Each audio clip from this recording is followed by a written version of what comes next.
அஸ்ஸலாமு அலைக்கும் வரஹ்மத்துல்லாஹி வபரகாத்துஹு. அன்பு உறவுகளே, அதிகாலை கடமையான ஃபஜ்ர் தொழுகையை ஜமாத்துடன் நிறைவேற்றிவிட்டு அல்லாஹ்வின் மீது முழு நம்பிக்கை வைத்தவர்களாக இன்றைய காலை பொழுதை அடைந்திருக்கிறோம், துவங்கியிருக்கிறோம்.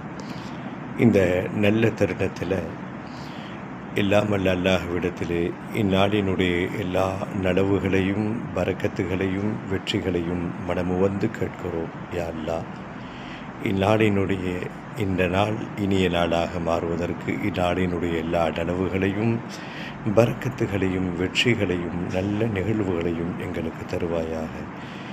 இந்நாளில் ஏற்படக்கூடிய தீமைகள், தீய நிகழ்வுகள், பல முசீபத்துகள், சோதனைகள், ஆஃபத்துகள், மருத்துவமனை சிரமங்கள், மனதையும் உடலையும் பாதிக்கக்கூடிய அம்சங்கள், தீய நிகழ்வுகள், எல்லா முசீபத்துகளை விட்டும் எங்களையும் எங்கள் குடும்பத்தாரையும் யா அல்லாஹ் நீ பாதுகாத்தருள்வாயாக. இன்றைய நாள் இனிய நாளாக அமையட்டுமாக.